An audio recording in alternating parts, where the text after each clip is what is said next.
What's going on, guys? It is your boy the Baby Beast, and today we're going to be talking about the Festival of the Lost Weapons. Of course, I'm going to be giving you guys a Godroll guide for these weapons. We only have a certain amount of time to get these weapons, so I want to get this Godroll out as quick as possible.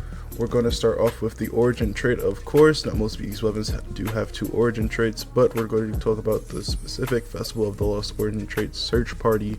And it states when you are alone and not near an ally, you get a faster aim down sights speed and a faster movement speed. So with that in mind, let's start off with Jurassic Green, which is a solar rapid fire frame. And my personal Godroll, the one I'm going to be searching for, is the Hill Clip Incandescent, of course, Godroll. I do kind of have it almost maxed out with range. I didn't want to go with a full 100% recoil because this is my PvE Godroll and that doesn't really matter.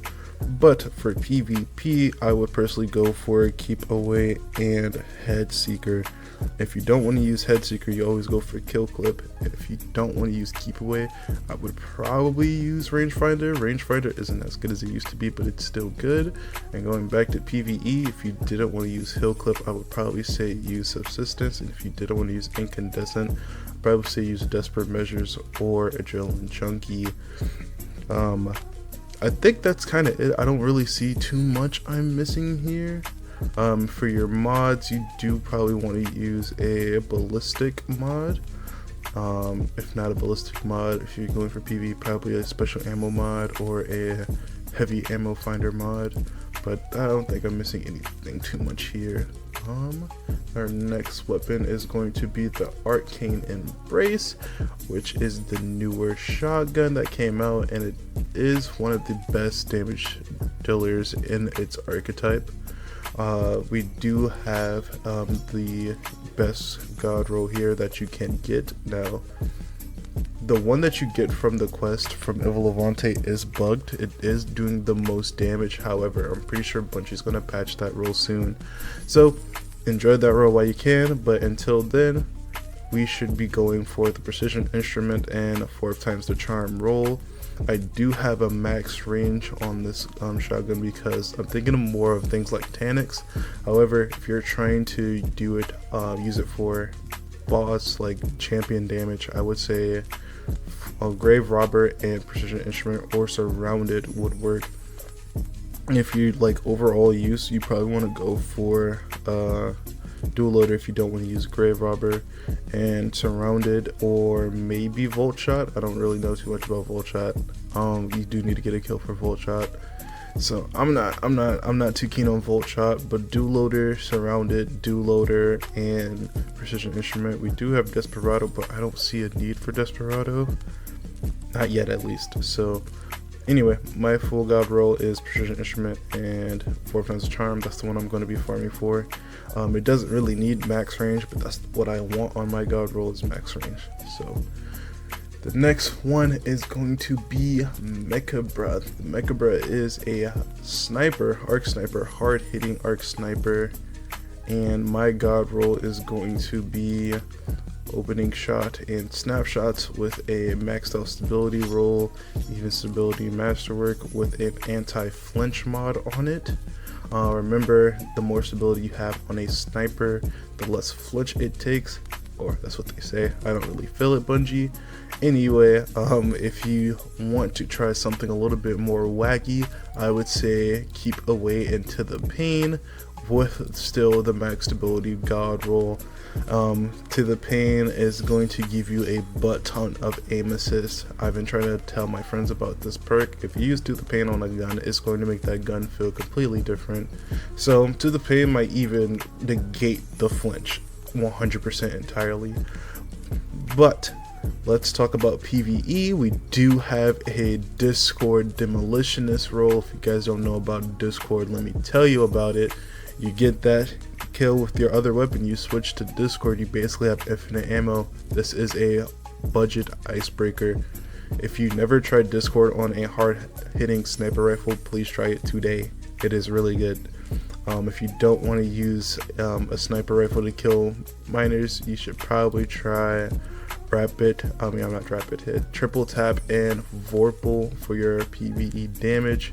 And if you're close together, try firing line, but I think you should just be using vorpal in general. It wouldn't be like the best sniper overall, but if you need a good sniper for damage on PvE, do triple tap and vorpal.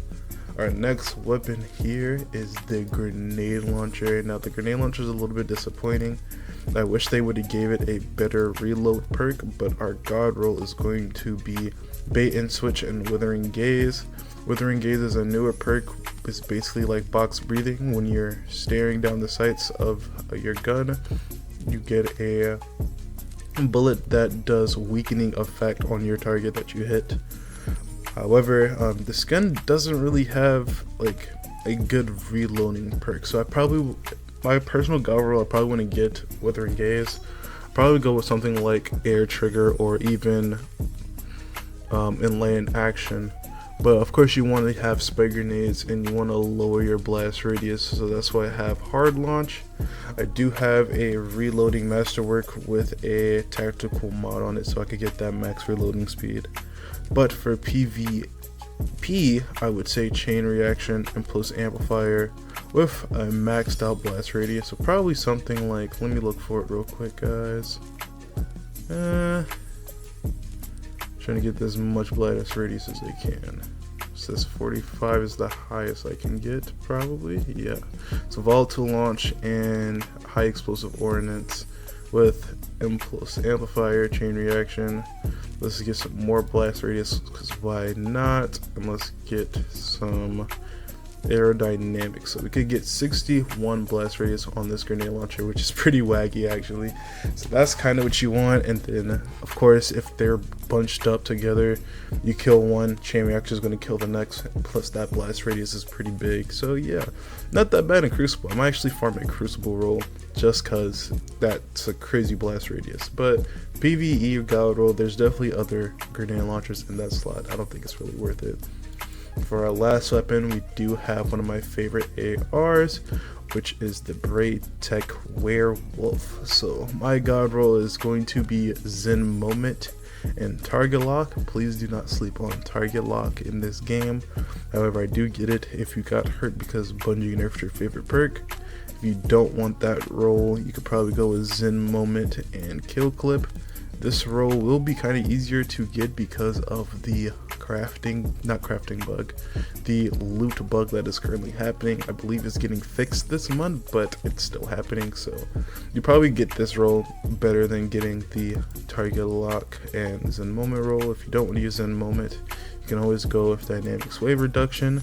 And if you are using Dynamic Sway Reduction but you want a more stable gun, you can always go with Tap the Trigger. I do have it with a range masterwork to get that max range, but I have it with aerodynamic so I can get that max recoil. And I do have the ballistic mod on it so I can get some more range and some more stability. High caliber rounds just to give that flinch, but if I didn't really care about that, I'd probably go with ricochet rounds to get some more range. Anyway, that is all I have for you guys today. Just remember about the loot drop bug, and once that is fixed, I'm probably going to be dropping my Godroll for the dungeon that came out recently and a guide on how to do that final boss with that dungeon. I do have Icebreaker now, so I'm probably going to be doing a review on that. And just remember, when those Godroll videos come out, I will be helping you guys do the dungeon. But besides that, peace out, have a great day, and goodbye.